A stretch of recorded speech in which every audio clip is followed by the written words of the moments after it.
What up, what up, what up? Can you hear me?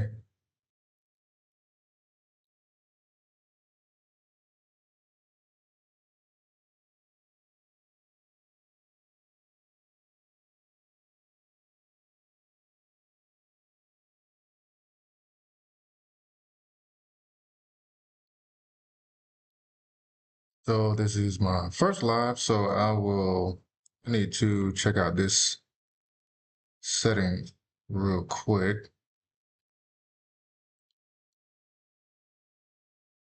Status is good, so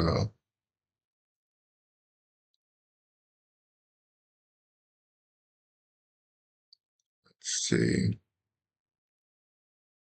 that. See, let's go here. We're there.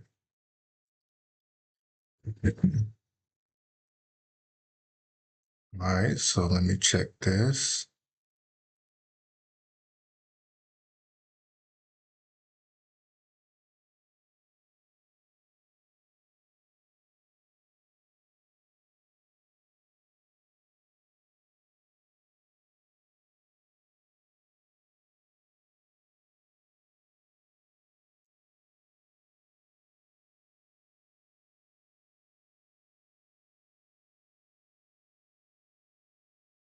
And let's go ahead and get started. So thank you guys for being here. Can't really tell how many people are here or if anyone is here just yet. So slow mode is on, send a message. Hi, Miss Lily. So people are here. So I will get started. Like I said, saying thank you, first of all, for being here, especially you, Miss Lily. And is that Lily? Yeah, Miss Lily. So, like I said, once again, thank you guys for being here. Thank you, Miss Lily, for being here. This is my first live stream, and I am going to talk about a couple of things. Been a pretty good morning so far. Afternoon starting off pretty well. Got some errands to run, things to do, walk the dogs, all that kind of good stuff to get started for the day. And I will. Okay, you saying yep to you can hear me? And so I will check out, let's see, Sha'Carri Richardson.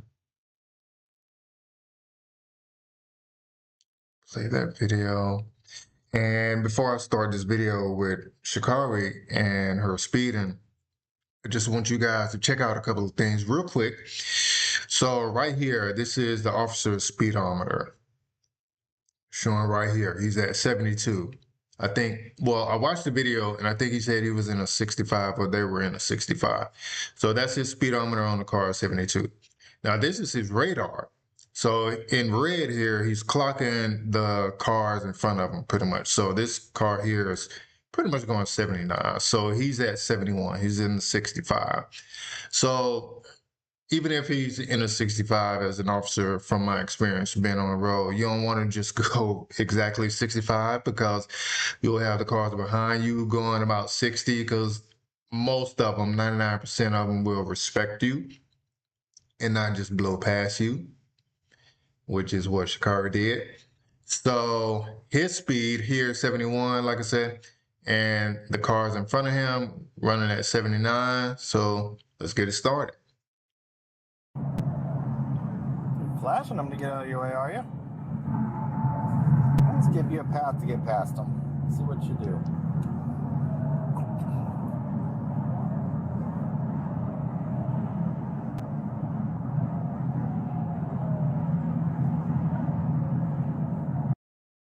All right, so right here at around the 21-second mark, you can see that's where she's passing him.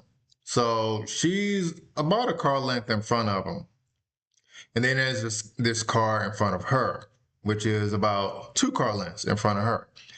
And then this car, these two are right next to each other. So they're both about 2 car lengths in front of him. She's about 1 car length in front of him. So watch it. Boom, let me get over here. Boom, let me get over there. Now he's clocking. 100, 101. Passing a car at 101. 103. He called out 103. He's calling out her speed because he's on camera. He already started recording when she was behind him, because when he started the video, he said, so you're flashing them to get out of your way. So let me, give you a little pad to see what you do. He's already watching her. His mind was made up already to pull her over. So once she got in front of him, he was like, all right, I'm gonna pull you over. But then she sped off while she was in front of him. So then he's calling out the speed, 100, 101, passing the car, 103. He didn't call out 104, but that's 104. He hit 108 just to try to catch up with her. So yeah, he's already made his mind up now that she's going to jail. A simple sign of disrespect. First of all, you blow by me, then you blow in front of me, now you just gonna blow me off. All right, you're going to jail today. 104. Yeah. County Motor 50. Copy, 1050. Gonna be 429 northbound at Stony Brook, Florida tag. On a gray Aston Martin and an occupants.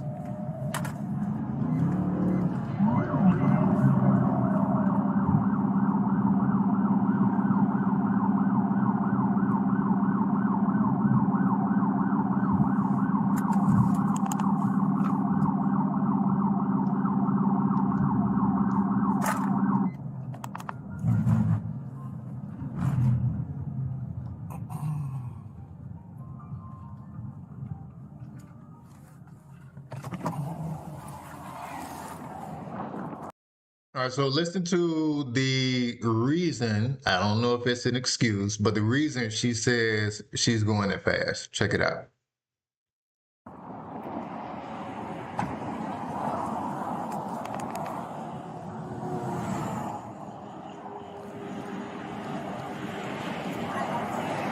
I would wipe that smile off your face. I'm Sergeant McDaniels with the Orange County Sheriff's Office. You're being stopped for dangerous excessive speeding. I understand my tire at the back is like literally on 29. So you're driving at 100. Hold on. You're driving at 104 miles an hour in a 65 mile an hour zone with.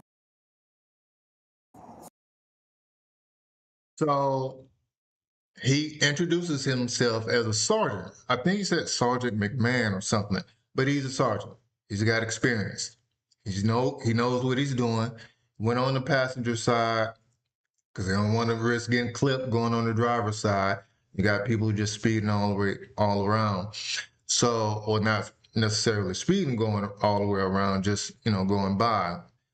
So she says, my tire in the back, and she's pointing to her back left tire. My tire in the back is at 29. Sounds like she's talking about her pressure on her tire, saying it's getting low. Normally 32, depending on, well, that's an SUV. That's that Aston Martin DBX, Delta Bravo, X-Ray. Sweet ride, though. Brand new is about, that pony is about 300 grand brand new. Yeah, it's a sweet ride, though. So SUV, maybe 36, just under that, but normally it's 32. She said her tire's at 29. And so I think he said something about her. Yeah, he said subpar equipment. So you're saying your car has subpar equipment because you're at 29, but you're speeding. Remember, she's speeding. She started over in the right lane, got over in front of him in the middle lane, sped off in the fast lane. She's in that fast lane, she's on that wall. Now, if for sure her tire's at 29 and it's going flat, I don't know what's going on. But if for sure it's going flat, it's at 29, you going that fast, you're just gonna make it go flat faster because that heat is gonna catch up with that tire. It's just gonna make that tire explode. And guess what? It's on her back left tire. She's on that wall. Blue. Tire gives out, blows out. Now the car's out of control. SUV's out of control. Guess what? Going that fast, she's probably gonna end up flipping over that wall. Subpar equipment, flashing people to get out of your lights, out of your lane, following too close, using every lane to pass everybody, cutting me off, passing a car on the inside shoulder with their hazard lights on. You're going to jail for dangerous excessive speeding. I'm so sorry. I did not mean to do that. My phone, I didn't even know my car was speeding. That's why they give you a speedometer. I totally understand. I communicate with you, sir. I really do not want to go to jail. No, most people don't, but you got to think about that before you do the speed. I need your license, your registration, and your insurance. You were speeding. Sir, I was, and I totally didn't know. If you look at my phone, my buttons right here, they jump around. My phone is sitting here, and it's stayed on here. I literally see it's not even in normal mode, and I see that. My apologies, sir. Please, I communicate. The mode has nothing to do with your gas pedal. No, I need your license, your registration, and your insurance. So she's saying her car is in normal mode. Well, normally on these vehicles, you got different modes. Normal, something that makes it go a little faster. Then you got like a sport mode. Excuse me, that makes it go even faster. So she's saying that it's not on normal mode. It's probably in like a sports mode, make it go faster. But he's telling her, no, they ain't got nothing to do with you hitting that gas pedal. She just hit that gas on him. It's like, I'm gone. So he told her to wipe that smile off her face because he's pissed. I mean, you got no respect for the law. You saw me, you blew past me, rolled over in front of me, cutting me off, and then blew out the way. Just blew me off. Yeah, he's pissed. That's why he told her to wipe that smile off her face. I really want to work. Can you really work with me, sir? I promise you, I am a law-abiding citizen. I have my ID, my insurance is on my phone. There was no intention of me speeding today. I promise you, sir. Is this a good address for your Lake Valley Drive? Yes, sir. I'm here. I'm local, Intention sir. of me speeding today.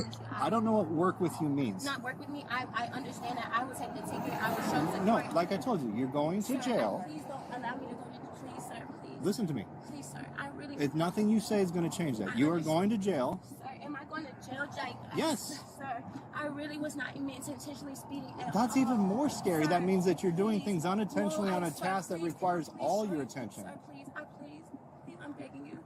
I am You are begging going to have a little bit of time to make some phone calls. You are going to jail. I am towing your car. Please, sir, don't take me to jail. I will do Yes. everything. And if it was me on the road, so let's see, it's 129, it's last week. Body cam footage came out pretty doggone quick. Normally these Axon body cameras take about 24 hours, a little less to upload fully. But they uploaded this thing and then uploaded it to the internet somehow. And it's noon, 12 noon there in Orlando. So that's Eastern. Pretty much right now, last week somewhere. I think last Thursday. Right here at noon. So he's probably been on the shift about 6 hours. So he's got time. Somewhere around 1 from my experience, and he's a sergeant. So the lieutenants will pretty much get a sergeant's, free reign because, you got a lot of experience. Sergeants, because they got to do paperwork normally at the end of the shift, will tell the deputies well, he said he's with Orange County, sounds like he said Orange County Sheriff's Office. So sergeants normally have paperwork to do at the end of the shift. So they'll tell you about 2 hours before the shift, you need to start heading this way. Get a little bit of tunnel vision, start heading this way. So he actually might have been heading back to the headquarters, but then just, saw her blowing past everybody, then blowing past him. Was like, you know what? Let me go and pull her over. I got some time. So arresting somebody on the road, that's going to be about a 2-hour day off the bat, because one, he's got to run all her information, comes back clean, He'll probably check to see if she's had any speeding before, if she got any warrants, for sure. Comes back clean, and then he'll, pretty much have to call a towing company. She'll have to make some calls. So he's going to be on that road making that arrest at least 2 hours, and you got to wait on the tow truck. Or well, he already made his mind up. He's going to tow the car, or so he's not he's not even gonna let her call somebody to come get it. That's how pissed he is. So I mean, you got the discretion. One, he has the discretion of arresting her or not for sure, but he's pissed. So it's like, all right, well, you going to jail. He already made his mind up before she stopped that he was going to go that she was going to jail, because it's kind of like, okay, he sees her, he's talking to himself, but the camera's on. He's like, all right, let me give you some room, see what you're gonna do. She blows by him, blows in front of him. Yeah, I'm pulling you over. Blows past him, 103, 104. Yeah, if she pulls his car over after I hit these lights, she's going to jail, or whoever's going to jail. And you will hear him say unknown occupants, because he don't know how many people are in there. And when she goes by him on the right, I'm sure he glanced to see, how many people are in there, who's in there, that kind of thing. And more than likely, she's got all the windows tinted. I tint all my windows. I may even tint my windshield. I ain't got pulled over once for that. But yeah, he already had his mind up that whoever's in the vehicle driving is going to jail if she pulls his car over. So yeah. No. I will do everything. You have two options. Listen. Sir, please. Listen, you have two options. Please, sir. The first option is you can either ride with me in my car. Damn, that's loud. The second option is you are going to go to jail in a cage car. No, Which do you prefer? I promise you, I don't want to go to jail. I'm right. So riding in his car, he doesn't have a cage. Cage is the thing that separates the perp or person they're arresting from the officer driving or officer in passenger seat. So it pretty much separates the front from the back. So he doesn't have a cage. Most sergeants don't have a cage in their vehicle because they don't usually arrest people. They're just pretty much patrolling, checking on deputies, seeing how they are out on the road, that kind of thing. So when he says you either ride in my car or ride in a cage car, so he has to call one of his deputies if he has a cage car, and then have the deputy, the escorter, and the sergeant do the paperwork. So that's what he's talking about here. Right here, I have a team here. And she's still talking about that tire. I was not intentionally doing anything, and I am. You're not listening. You're repeating yourself and not listening. Nothing you say is going to change. Sir, All right, so make some phone calls. Let people know that you're going to have a $500 bond. Yeah. So he told her to make some phone calls and let people know that she's got a $500 bond. So yeah, so pretty much that bond is pretty much the price of the ticket, super speeder ticket down there in, I think it's Orlando, but I saw a sign that said something like Miami or something. Maybe Miami was coming up. So yeah, $500 bond. She's, that's pretty much going to be the price of the ticket. She'll probably have a couple of fees. She'll be out in an hour or so. But yeah, he already made his mind up. If she pulls the car over, yeah, she is going to jail. So yeah, man, I it's noon. Knowing that I got to get back to the office, headquarters, do paperwork, all that kind of stuff.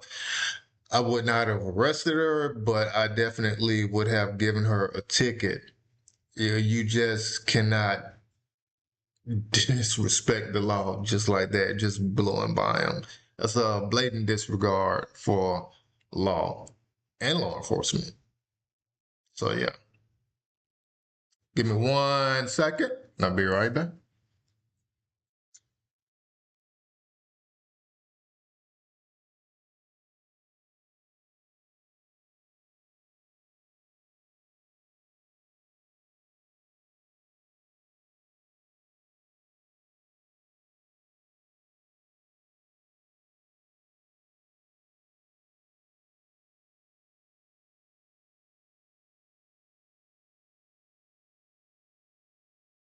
Miss Lily, my bad. You said that's crazy. Oh, not wipe that smile off your face. She's talking too much. Yeah, she was doing a lot of talking. How did that make it on the news so quickly, though? I have no idea. Down in Florida, they have, a lot of, well, I don't know the county, but there's a sheriff's office actually, and it might be this one because their uniforms are green too. But there's a sheriff's office in Florida that's always on the internet and on YouTube talking about different warrants and arrests that they've made. So yeah, that's crazy. Let's see. No idea how it made it on the news. So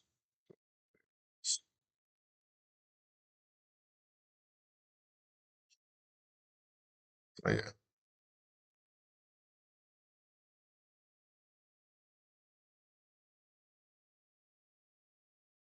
So yeah, but like I said, man, I would not have arrested her because it's noon.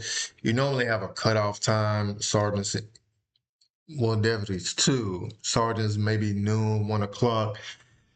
As far as getting tunnel vision, and officers, deputies, maybe 2 o'clock because you normally start the shift around 6, somewhere around there. Probably getting off at 3, maybe 4 if you're doing a 10-hour shift. 8-hour shift, probably getting off, what's that, 2:30, close to 3 o'clock, maybe a 9-hour shift.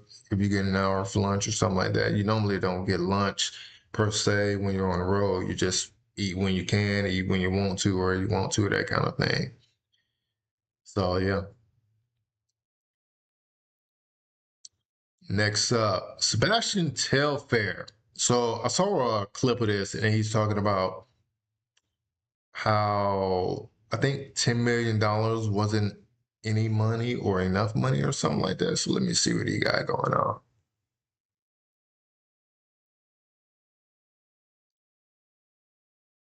But looking back, though, I want to ask you, the adults that were in your life or the people that were in your life, what did they get right versus, what did they get wrong? It was new to all of us. Right.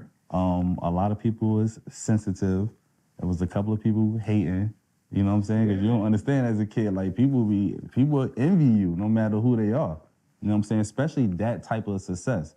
It's like the real success. It ain't like the half of success. It's like you want a Benz, swipe type of success. You know what I'm saying? Let me hold $100,000 type of success. You know what I'm saying? So, people get to hating on you also. But my family got it right by protecting me in a way where they was like, man, we just want to make sure you okay at the end of the day. And right now, I'm okay. I'm alive and well. I'm healthy. You know what I'm saying? I still got a lot more life to do. So they was more worried about the world swallowing me up and really swallowing me up, and I'm not having me. But as far as the business part of it, we struggled a little bit as a unit. We didn't give ourselves time to grow. We was like, we got drafted, we got the Adidas contract, like, Yeah. especially me, because my ego, I wanted it to be like overnight, where it's like, all right, what do it look like when you got some money and, you know what I'm saying, you successful? What do it look like? So your mother got a house, everybody got cars, you look a certain way, et cetera, et cetera. I wanted that overnight, and my family did also, and you got to understand that that's a process.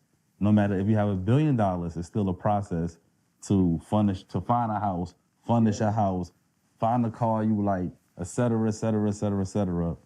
Get a wardrobe, just kind of find out what business you want to invest in, et cetera, et cetera. It takes time, and we was in a rush just being unexperienced. Everybody always say, Man. So yeah, so right off the bat, and it happens more than you know, or more than you even think you know. Right off the bat, he's talking about, yeah, we got drafted, we got the Adidas contract, then boom, we started spending money. Mom got a house, bought my mom a house. everybody got cars, family members got cars, he got a car, mom got a car. How many cars did we get? I mean, cars is plural, so what's that? 3 at least? 4 at least? Maybe even 5? So I'm not sure what his contract, well, I can't remember what year he was drafted, but you might get like a, I don't know, 10 million for a 5-year contract starting out in the NBA, similar to the NFL or something like that. But yeah, everybody got cars. Mama got a house. I'm sure he got a house. So what? 10, maybe 15 years ago, let's say 2010, nice houses, 3, 4, 500 grand. To put mom in an exclusive neighborhood, for him to be in an exclusive neighborhood. So 2 $500,000 houses, talking about 1 million, $100,000 cars. So 1, 2, 3, 4, 5, maybe. So that's 1.5 million off the rip. In your first year, you got 5-year, $2 million contract. $10 million, cut it in half, 5 million, $1 million a year for 5 years. He done spent $1.5 million, probably in the whole year one. Says, people ran through it. They called me the pocket watcher on the show. I know you've seen at least 20. I don't know the big picture, really what you've seen, but you've seen 20 grown men. Like, don't just say bad investments. Like, how did you run through 20? I never saw 20. We don't care who want to do an interview ready, and you take it from there. He talked about at you and say at some point I am going to school. People show me the magazine. Mission got me up, knowing me, I got the key.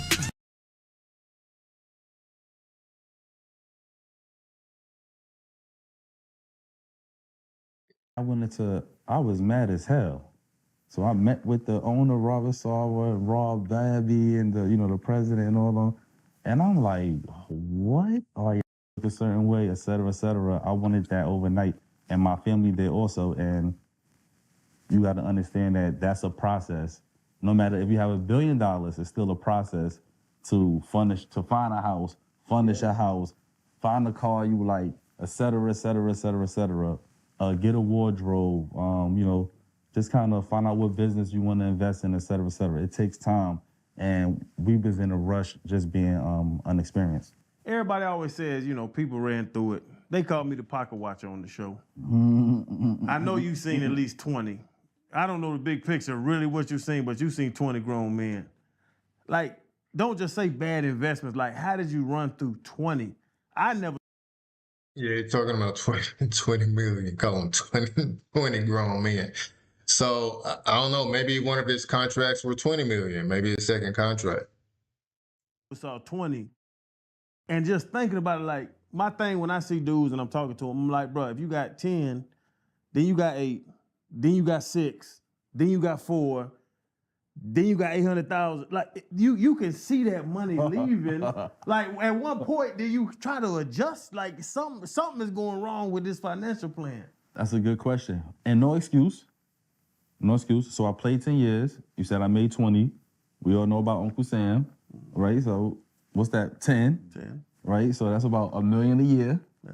That ain't no money. That's the real truth. Yeah, and he's talking about playing 10 years, a total of 20 million.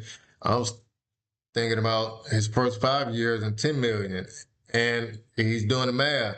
And he said $1 million a year at 20 for 10 years. And I was saying $1 million a year for 10 million at 5 years. So it pretty much averages out. The real truth is I ain't really make no money. I really ain't make no money. So people like, oh, I don't understand how you gonna go crazy from, I'm like, I ain't make Floyd Mayweather enough money. I didn't make the type of money where it's like, I'm gonna go crazy because I don't have it today. That's the real truth. If you do the math, that's $1 million a year. It's even hard. That's you gotta be a real strategic dude making $1 million a year and thinking you're gonna end up, with everything on earth. And you taking care of the family. I got 14 brothers and sisters. that I love with all my heart. I got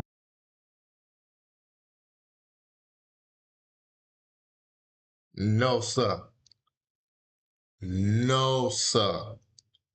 14 brothers and sisters that you love with all your heart. You love them with all your money too?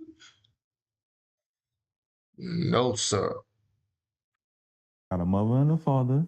You know what I'm saying? So it was a lot on us. The real truth with the money part of it is we ain't make enough money for it to be sitting the way it's supposed to be sitting. Right? That's the real answer to that. But I invested in Philippe Childs. You know what I'm saying? So I was doing, when I first got to the league, I was on. Somebody help me out with Philippe Childs. I have no idea what that is, who that is, none of that. So yeah.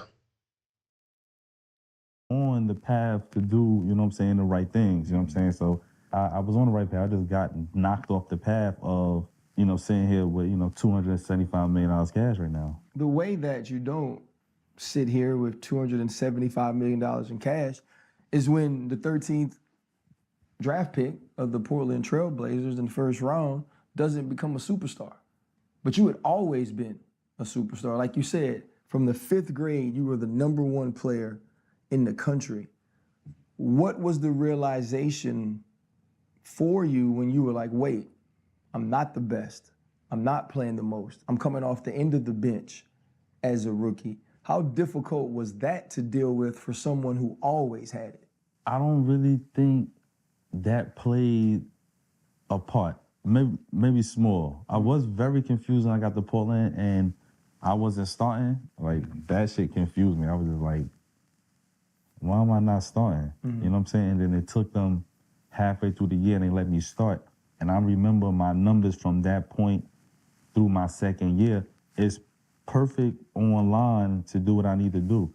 So the basketball part of it wasn't it.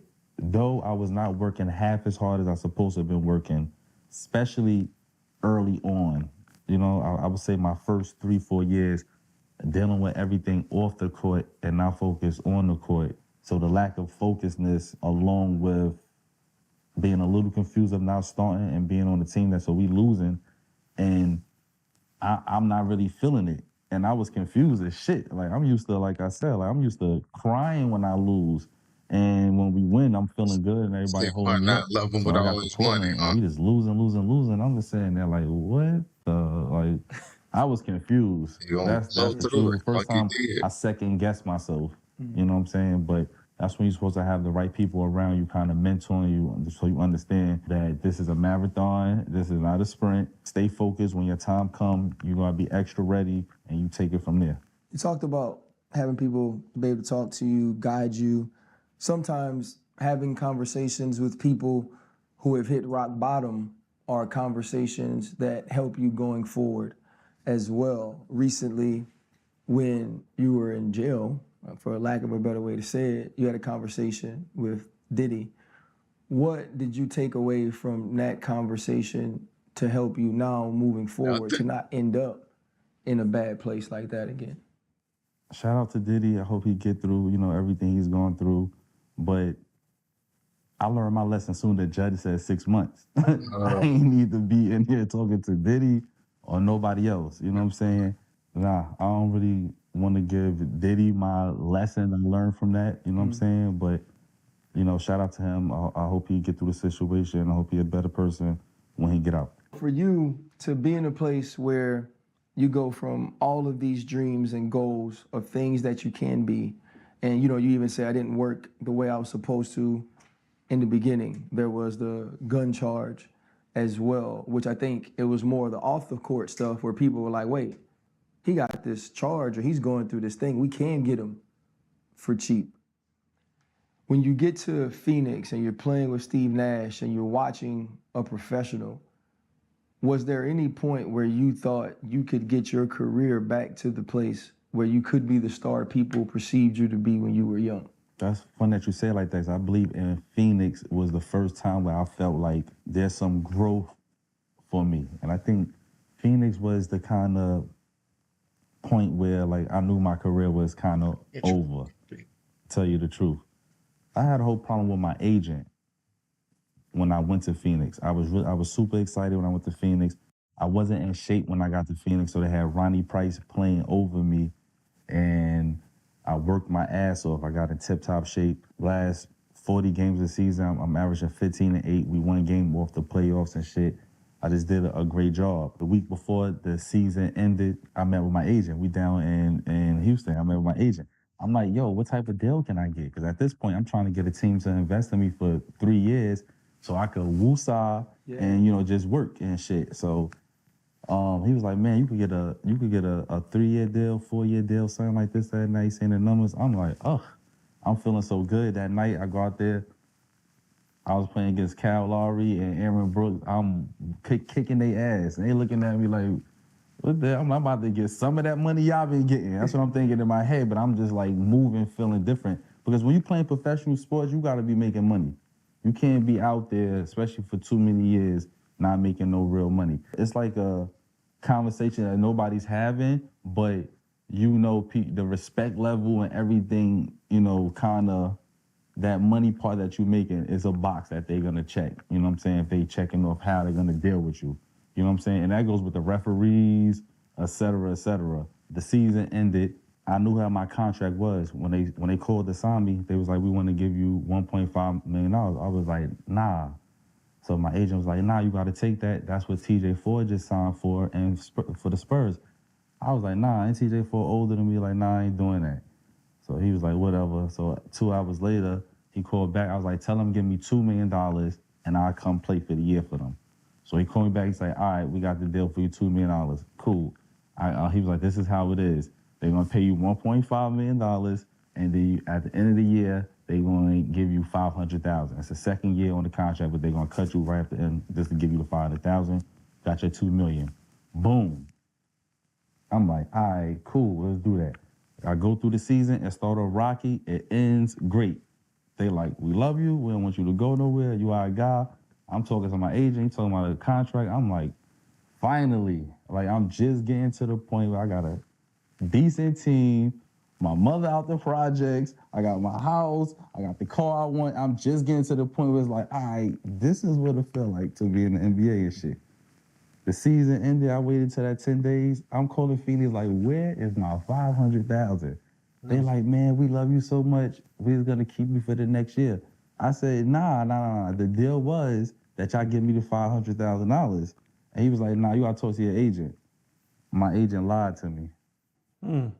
He lied to you about the 500,000. Yeah, that they agreed to release me for me to get the 500,000. And that wasn't in the actual contract. No, it wasn't in the contract.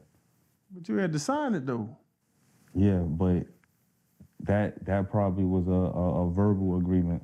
Yeah, because to send it to the NBA PA, you couldn't send it there saying he's going to get cut at the end of the year to get Facts. $500,000. All right, got That was one of those handshake deals. Facts. Yeah. So what was the next step after that then? Man, I was mad as hell. Yeah, I understand that he had to sign the contract, but he's trusting his agent. He's paying the agent. He's paying for trust. He's not going to read through a contract. I don't know how long these pages of these contracts are, 5, 10, 15, 20 pages. He's not going to read that. He doesn't have time to read that. You might glance through it just to look at the money, but he trusted his agent. I met with the owner, Robert Sarver, Rob Babby, and the president and all them. And I'm like, what are y'all talking about? They was like, nah, we don't. And I went to Rob Babby, who's the president of the team. I was like, listen, this is the start of the season. So y'all got me in here with fucking Hakeem Warwick making $8 million a year, Josh Children making $10 million, Jared Dudley making $10 million, Steve Nash, Grant Hill, and all that. I said, y'all gotta pay me my salary in 6 months. And I never did that before.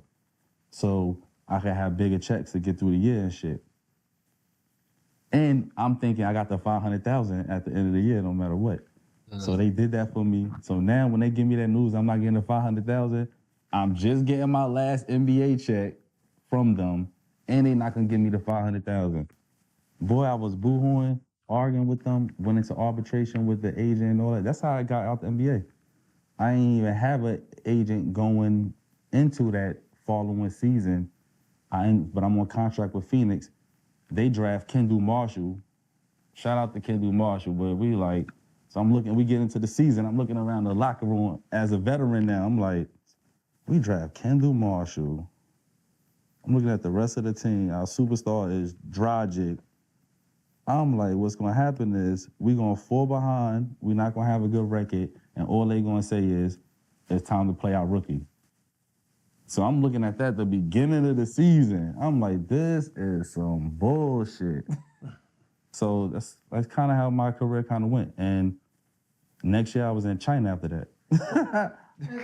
And that's how you go to China. That's the path to China. Wow. Wow, wow, wow. Yeah, agents can make you or break you, man. But also his work ethic. Like he said, he was out of shape, then got in shape. Yeah.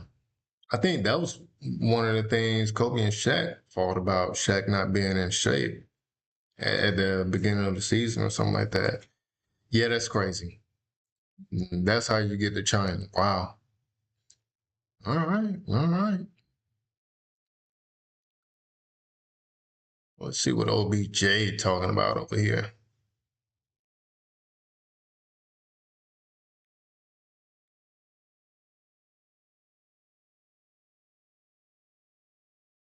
Why not love him with all his money? That's funny.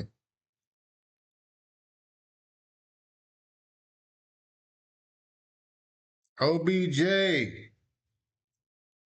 talking about 100 mil. You know, you talk about hard times and darkness. And when we, like, being on this side of the game, we've seen a lot of players or former players who were on that stage, who were thriving in that light, right? None as big as you, as RC said. I think you've been the biggest. But even when that light starts to dim, right, and that darkness you spoke about, you know, the multiple injuries, having the game taken away from, you know, a test that you don't even know what happened. But now that's putting your return on pause. Mm-hmm. When guys are on this side and that light isn't shining, a lot of the support tend to kind of go their own ways, right? A lot of the mental stuff starts to kind of take a toll on the guys. How are you in that headspace with everything? You know what I think? I think to a private conversation I had with a brother of mine just recently, and he's kind of getting towards that.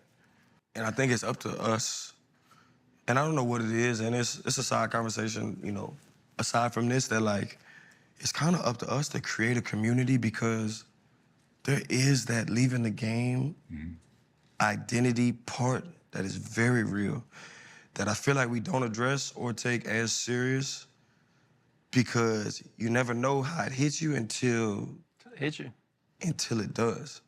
And I think there's a community that we build. I don't know what it is, again, like I said, but for me, speaking just on myself, I'm like, my mind is just too strong. One, I'm also in a position where I'm kind of backed by a lot more than like what everybody else might possibly have. Like, I know, like, I'm gonna be straight after football, period. If I didn't have $1 in my account right here today, as we speak, I'm gonna be straight for the rest of my life. No question, right? I don't think everybody is in that. And when you've sacrificed your whole life to get here, and you're like, yeah, I played 10 years in the league, and I always explain this to people, I'm like, bro, you give somebody a 5-year, $100 million contract, right? What is it really? It's 5 years for 60. You're getting taxed. Do the math. That's 12 a year, you know, that you have to spend, use, save, invest, flaunt, like whatever, however, just being real. I'm gonna buy a car, I'm gonna give my mama a house, I'm gonna do, everything costs money. So if you spending. Like, just like Sebastian said, once you get out, I don't know if I mean, Odell was in the hood or not. He was in college at LSU, coming out of school, you know, getting paid, getting a contract. First thing, buying mama a house, get a car, probably gonna buy mom a car. Not sure if he has brothers and sisters, but flaunt or whatever, buying clothes. I think Sebastian mentioned your wardrobe. Yeah, everything costs. And it's costing like right away. $4 million a year, that's really 40 million over 5 years, 8 a year, you know? And now you start breaking down the numbers, it's like, that's a 5-year span of where you're getting 8 million. Can you make that last forever?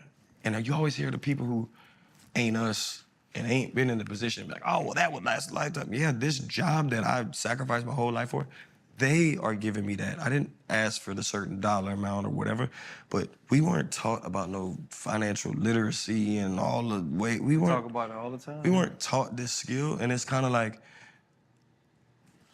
I'll keep this one under wraps, but I got some things in the work that, like, I'm gonna be able to, the generations that are coming up behind us, when you talk about the storm that me and like moms went through, like, I'll be able to be that for somebody else and to be able to help their family on how things are gonna go and yada, yada, yada. And like, if I didn't make, I'll take $1.